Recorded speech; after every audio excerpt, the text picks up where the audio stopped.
तुम्हाला हे माहीत आहे का? श्रीकृष्णाला 56 भोग का अर्पण केले जातात?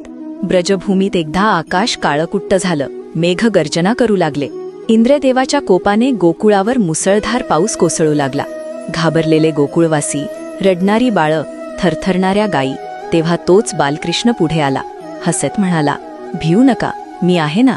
आणि क्षणातच कृष्णाने आपल्या करंगळीवर गोवर्धन पर्वत उचलला. 7 दिवस 7 रात्री संपूर्ण गोकुळ त्या पर्वताखाली सुरक्षित राहिलं. पण तुम्हाला हे माहीत आहे का? या 7 दिवसांत कृष्णाने अन्न पाणी काहीच घेतलं नाही.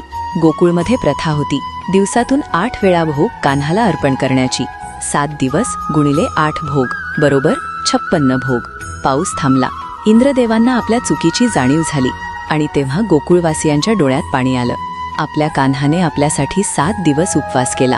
प्रेमाने, भक्तीने, कृतज्ञतेने सगळ्या ब्रजवासियांनी एकाच वेळी 56 प्रकारचे भोग श्रीकृष्णाला अर्पण केले. आणि तेव्हापासून 56 भोग म्हणजे अन्न नव्हे तर भक्तीचं अमृत बनलं. कान्हा नेहमी अर्पण पाहत नाही, तो भक्ताचं प्रेम पाहतो.